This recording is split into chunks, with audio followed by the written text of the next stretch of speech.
संत का, भक्त का, ब्राह्मण का, कोई साधु का तिरस्कार मत कर दीजिएगा। रोटी दे नहीं सकते तो मत देना, पर अपमान मत करना, क्योंकि आप अपमान कर दोगे तो वो पाप तुम्हारे पीछे पड़ जाएगा। किसी भक्त का, किसी संत का अपमान ना करना, तिरस्कार ना करना, इस पाप से बचिएगा। इस पाप को भगवान चाह करके भी क्षमा नहीं कर सकते। सीता मैया से यही पाप हुआ, इसका राम जी ने उन्हें क्षमा नहीं किया भी। अब दूसरी गलती क्या थी? दूसरी गलती ये थी कि सीता मैया ने अब राम जी से मन थोड़ा हटा लिया है। वो कहां लगा लिया? हे राम, हमें सोने का मृग चाहिए। तो राम जी बोले सोने के मृग में कितना सोना होगा? अब सीता का मन सोने चांदी में लगने लग गया है। तो राम बोले जब सोने में मन लग ही रहा है तो कुछ दिन के लिए सोने की लंका ही भिजवा देते हैं, देख लेना जी भर के। इसलिए सीता मैया को सोने की लंका भेज दी। इसलिए आपने देखा नहीं, जयंत पर राम जी ने तुरंत एक्शन लिया, पर रावण पर राम जी ने कोई एक्शन क्यों नहीं लिया? कारण था। अब और आगे चलो। अब यहां एक बात बताओ कि रावण ने जिन सीता मां को चुराया वो असली सीता थी या नकली? क्या थी? वो छाया सीता थी। असली सीता कहां है? असली सीता कहां है? असली सीता का वास अग्नि में है। और वो जो सीता है वो कौन सी सीता है? वो छाया सीता, जिनका नाम है वेदवती। वो कौन सी सीता है? वेदवती नाम की एक स्त्री थी जो भगवान राम को पति रूप में चाहती थी। तो कुछ टाइम के लिए उन्हें पत्नी होने का गौरव मिला और छाया सीता वही बनी।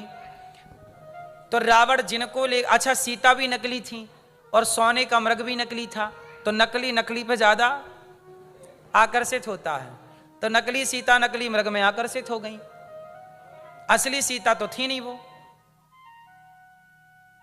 तो अब रावण लेके चला गया। जब रावण को राम जी ने मारा तो क्या हुआ कि अग्नि परीक्षा हुई। वो अग्नि परीक्षा नहीं थी, वो सीता जी की क्या थी? वापसी थी, अग्नि में थी। तो फिर ये जो छाया सीता जो बनी, इनका नाम था वेदवती। इन्होंने कहा कि प्रभु, मैं आपकी पत्नी तो बनी, पर जितने दिन पत्नी थी आपसे दूर थी रावण के पास, मैं आपको पति रूप में कब पाऊंगी? तब राम जी बोले कि मैं आपके लिए कलयुग में आऊंगा। तो वही वेदवती इस कलयुग में पद्मावती बन करके आई और पद्मावती के लिए भगवान ने एक अवतार लिया। कलयुग में एक अवतार, जानते हो एक कथा?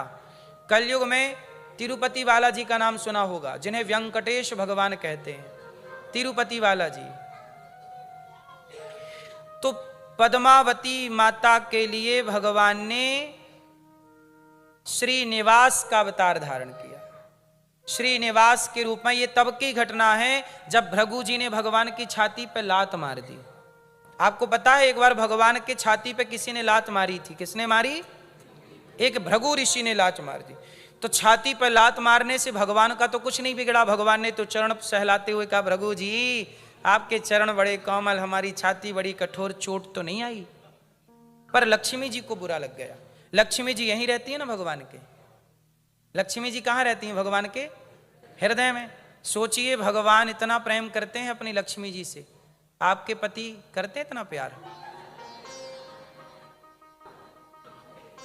लक्ष्मी जी सदा उनके भीतर रहती हैं। और पांव लगा तो भगवान नारायण को तो कुछ नहीं हुआ। लक्ष्मी जी बोली, तुम तो लातें खड़वाते हो, हमको लातें पड़वाते रहते हो, हम चली। लक्ष्मी जी गुस्सा होके चली गई। और गुस्सा होके जब चली तो भगवान लक्ष्मी जी को मनाने गए। तो मनाने जब गए तो लक्ष्मी जी तो मान गई, लेकिन वहां पद्मावती मिल गई। और पद्मावती से धूमधाम से भगवान श्रीनिवास जी का विवाह हुआ। और लक्ष्मी जी, पद्मावती और भूदेवी तीन के पति बने, इसलिए नाम पड़ा त्रिपति। क्या बना? नाम पड़ा, तीन के पति हैं, इसलिए तिरुपति बालाजी कहलाते हैं। वो वेंकटेश भगवान, वो कलयुग की घटना है ये। तो भगवान का राम जिन सीता मां को रावण चुराया, वो सीता मां कलयुग में पद्मावती बनी और उनके लिए भगवान श्रीनिवास बने। और आज तिरुपति बालाजी में उनकी ही पूजा है, श्रीनिवास जी की। वहां लक्ष्मी जी भी हैं, उनकी तीन पत्नी वहां पे विराजी हैं। बोलो हाँ। तो सीता मां अब आ गई, रावण को मार दिया राम जी ने, सीता जी रानी बनी, सिया जी रानी और राम जी राजा बने। अच्छा, राम जी का कार्यकाल कितने साल का था टोटल? नहीं, राज्य राम जी ने कितने साल राज्य का पालन किया, सेवा की? राम जी का टोटल कार्यकाल था 13,000 वर्ष। कितने साल राम जी राज्य किए? 13,000 वर्ष। कितने हजार वर्ष? 13,000। अब सुनिए इस 13,000 वर्ष की कथा। जब राम जी के राज्य को 11,000 साल बीत गए, कितने साल? 11,000 साल बीत गए, तब सीता मैया जाके गर्भवती हुई। क्या हुई? सीता मां गर्भवती। जब सीता मां गर्भवती हुई तो सीता मां से राम जी ने कहा, सीता मां ने कहा कि आप पिता बनने वाले हैं, मैं गर्भवती हूं। तो राम जी बहुत खुश हैं, सीता कुछ मांग लो, क्या चाहती हो?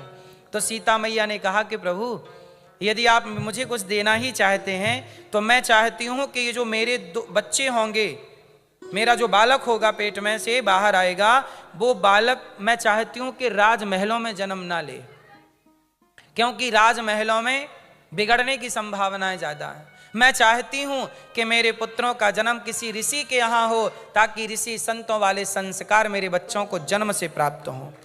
ये बात किसने कही? स्वयं सीता मां ने कहा। तो आप लोग कहते हैं ना कि सीता मां को राम ने वनवास भेज दिया। सीता मां को राम ने वनवास नहीं भेजा, स्वयं सीता मां ने वनवास मांगा राम से कि मुझे वनवास भेज दो। ये कहां लिखा है? वाल्मीकि रामायण पढ़ी, उसमें लिखा है। स्वयं सीता मां ने कहा कि मुझे बच्चों को संत के पास जन्म देना। एक तो ये पहली बात हो गई। अब उसी समय एक दूसरी घटना घटी। अब मैं एक छोटी सी कथा आपको सुनाऊंगा, फिर आप ध्यान से सुन के उसका उत्तर देंगे, जवाब देंगे। मैया जा रही हो मेरी मां? बैठो मेरी मां, टुप्पी टाप बैठो। शांत, समय बड़ा कम बचा है, उठक बैठक ना लगाओ, बैठो। सुनो, एक दिन की बात है कि माता सीता राम के राज्य में नगर में एक धोबी की पत्नी रात को कहीं रुक गई। तो पूछा कि कहां रुक गई थी पत्नी? बोली कि मैं केवट के घर रुक गई थी, क्योंकि पानी गिर रहा था, नाव चल नहीं सकती थी। तो बोल दिया धोबी ने कि मैं तुझे स्वीकार नहीं करता, मैं कोई राम थोड़ी हूं कि रावण के घर सीता रही, और स्वीकार कर लिया। धोबी ने इस तरह से बोला, ये बात पूरे नगर में फैल गई और सबने कह दिया कि सीता रावण के घर रह के आई हैं, पता नहीं शुद्ध हैं कि अशुद्ध हैं, पवित्र हैं कि अपवित्र हैं। सीता मां के चरित्र पर क्या लग गया? कलंक। अच्छा एक बात बताओ, जब सीता मां के चरित्र पर कलंक लग गया तो अब आप बताओ, धोबी ने बोला, अच्छा राम ने बोला कि सीता जाओ? किसने बोला? राम की प्रजा ने। प्रजा ने कहा कि आप सीता मां या तो पवित्रता की साक्षी दें कि मैं पवित्र हूं, अग्नि परीक्षा दो। लोगों ने बताया कि अग्नि परीक्षा तो हो चुकी है। बोले नहीं, हमने थोड़ी देखा है, अब दो।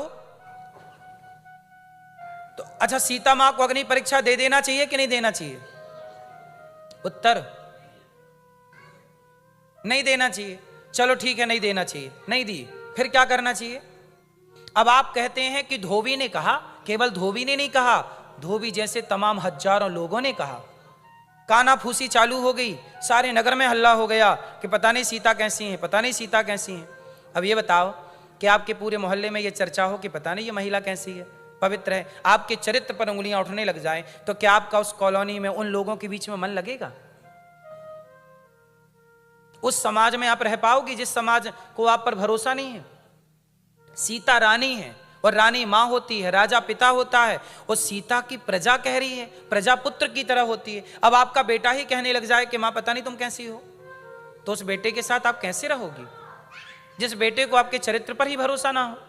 तो सीता मां ने कहा कि अब इस प्रजा को मैं अग्नि परीक्षा दे भी दूं और अग्नि परीक्षा में पास भी हो जाऊं, तो अब इन लोगों के साथ रहने में मन लगेगा?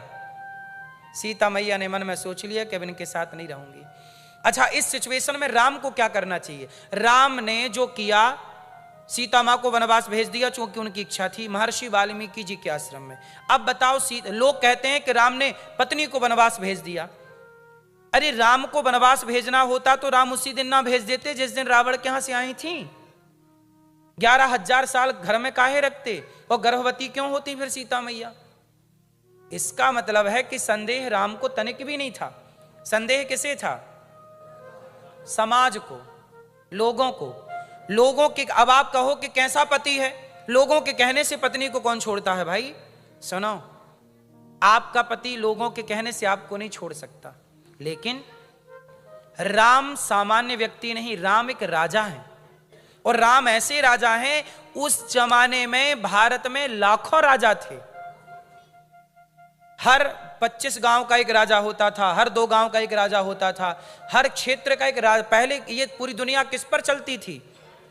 पहले राजा, आज भी राजा रानी होते हैं बहुत सारे देशों में, आज भी राज शासन चलता है। बोलो हाँ। अच्छा एक बात बताओ, राम राजाओं के भी आदर्श हैं। अब राजा के सामने चुनौती क्या है? प्रजा कह रही है कि हम आपकी पत्नी को स्वीकार नहीं करेंगे रानी के रूप में। तो राम क्या करते? राम कहते चलो, प्रजा कह रही है तो सीता को वनवास भेज के, राम चाहते तो दूसरा विवाह कर लेते, पर राम ने दूसरा विवाह नहीं किया। किसी के कहने से अपनी पत्नी को छोड़ना गलत है, पर एक बात बताओ, उस समय राम राजा हैं। राजा का धर्म क्या है? परिवार की बात सुनना राजा का धर्म है या प्रजा की बात सुनना राजा का धर्म है? बताइए, राजा के लिए सर्वोपरि प्रजा है या परिवार है? जोर से, जरा गंभीरता से सोचिए, फिर उत्तर दीजिए। राजा के लिए क्या है? प्रजा। तो प्रजा क्या चाहती है? सीता को वनवास। राम नहीं चाहते वनवास, प्रजा क्या चाहती है? तो राम जी किसके संग खड़े हैं? प्रजा के साथ। राम परिवार के साथ नहीं खड़े। इस धरती में राम जैसा राजा चाहिए जो परिवार के साथ नहीं, देश के साथ, प्रजा के साथ खड़ा हो। लेकिन आजकल के राजा कैसे हैं? परिवार के साथ खड़े रहते हैं, परिवार के हित की बात करते हैं, और परिवार के हित में वो राज्य का, देश का नुकसान करते रहते हैं। बोलो हां। ऐसा राजा इस देश का कल्याण ना करेगा जो परिवारवादी हो, नहीं प्रजावादी होना चाहिए, प्रजा के लिए। इसलिए प्रजा वाला राजा अच्छा है, परिवार वाला राजा अच्छा नहीं है। तो राम जी ने सीता मां को वनवास भेज दिया, और वनवास में वहां पर लवकुश हुए। और जब लवकुश हुए तो सीता मां ने लवकुश को पढ़ाया लिखाया, योग्य बनाया, पति को सौंप दिया। और पति को सौंपने के बाद बोली, मेरी प्रजा, आपको परीक्षा लेनी थी तो परीक्षा मैं दे रही हूं। सीता मां पहले परीक्षा देती और पहले ही चली जाती तो लवकुश भी चले जाते, लेकिन उस समय गर्भवती थी, पहले पिता को पुत्र सौंपना है। सीता मां बोली कि हे पृथ्वी माता, यदि मैं गंगा और अग्नि की तरह पवित्र हूं, मैंने राम के अतिरिक्त किसी पर पुरुष का स्वप्न में भी चिंतन और स्पर्श ना किया हो, और मेरा चरित्र पवित्र हो गंगा और अग्नि की तरह, तो हे पृथ्वी माता, अपनी गोद में स्थान दे दो। यदि ये प्रजा का कलंक झूठा हो और सीता सत्य हो, तो हे पृथ्वी माता, मुझे अपनी गोद में जगह दे दो। सीता मां के लिए पृथ्वी मां प्रकट हुई और विमान लेकर आई, और सबके देखते पृथ्वी माता में सीता मैया सदा सदा के लिए समा गई। जो लोग आरोप लगाते थे वो क्षमा मांगने लगे, माता गलती हो गई, अपराध हो गया। सीता मां ने कहा, कहने के पहले जरूर विचार करना चाहिए। आपके इस अपराध से आप तो अब क्षमा मांग रहे हैं, लेकिन मैं अपने पति से दूर रहकर जितना कष्ट भोगी हूं, कि आपके सॉरी कह देने से, क्या आपके क्षमा मांग लेने से क्या वो मेरे कष्ट मिट जाएंगे? इसलिए आप सुखी रहो। अब मैं ऐसे समाज में नहीं रहना चाहती जिस समाज को अपनी सीता पर भरोसा ना हो। और सीता मां चली गई। सोचिए, आरोप तो सीता मां पे लगे, समाज ने उन्हें नहीं छोड़ा, तो हमें और आपको दुनिया कैसे छोड़ेगी? इसीलिए लोगों का काम कहना है और आपका काम खुशी खुशी रहना है।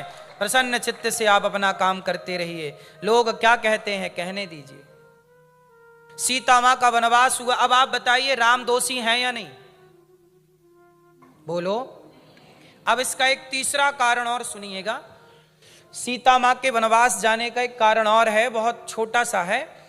पद्म पुराण में कथा आती है, सीता मैया जब छोटी सी थी तो बगीचे में एक तोती और तोता का जोड़ा आया। तोती बढ़िया राम कथा कह रही थी, तोती को पकड़ के सीता मैया ले आई और तोती के संग रहने लग गई। सीता माँ ने कहा हमें कथा सुनाओ। बेचारी तोती बोली मैं गर्भवती हूँ सीता, मैं खुले आसमान में उड़ने वाली हूँ, मुझे पिंजरे में ना डालो, मैं तुम्हें कथा रोज सुनाऊंगी पर मुझे पिंजरे से बाहर करो। सीता मैया ने नहीं किया, बेचारी वो तोती तड़प तड़प के मर गई। पद्म पुराण में लिखा है कि तोती जब मरी तो तोती के तोते ने श्राप दे दिया। श्राप मीन्स बद्दुआ दे दी कि सीता जैसे तुमने हमारी पत्नी को गर्भावस्था में हमसे दूर कर दिया, जाओ जब तुम गर्भवती होगी तो तुम्हारे पति तुम्हें अपने से दूर कर देंगे और कारण मैं बनूंगा। वही तोता अगले जन्म में धोबी बना, जिसके कहने से सीता मैया को वनवास हुआ। धोबी ने कहा ना, वो धोबी पिछले जन्म का वही तोता था जिसकी तोती को सीता मैया ने पिंजरे में डाला और वो तोती गर्भवती थी। कहा कि जब आप गर्भवती होंगी तब अपने पति से दूर हो जाएंगे। सोचिए आप लोग पक्षियों को पिंजरे में कैसे डाल लेते हैं और पंख वंख काट देते हैं। किसी जीव को यदि आपने सताया है तो उसका दंड भोगना पड़ेगा। सीता माता के द्वारा समाज को मैसेज दिया गया कि सीता माँ भी गलती करेंगी तो उन्हें भी उनके कर्मों का दंड भोगना पड़ेगा। तो हम और आप कौन है? इसलिए कर्मन की गति न्यारी भैया, कर्मन की गति न्यारी। यहां कर्म दंड भोगना पड़ता। करो गिरिराज जी की पूजा करो, बोलिए गिरिराज धरण भगवान की।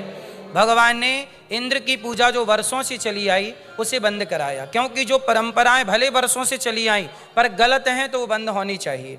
भगवान ने कहा कि इंद्र की पूजा मत करो, गिरिराज जी की पूजा करो। और गिरिराज जी की पूजा करके और आप लोग भगवान गिरिराज जी को पूजन करो। सबने मानसी गंगा से स्नान कराया, परिक्रमा की और परिक्रमा करके भगवान गिरिराज जी के चरणों में प्रणाम किया। इंद्र ने मूसलाधार पानी बरसाया। तब भगवान ने खेल ही खेल में क्या किया? गिरिराज जी को धारण किया। सारे ब्रजवासी तलहटी पे आ गए। भगवान ने जैसे छत्ता छोटा बालक उठाए और सब उस छांव में आ जाएं, ऐसे भगवान ने छाता उठाया और सबकी रक्षा की। गिरिराज जी को छाता बनाया। सब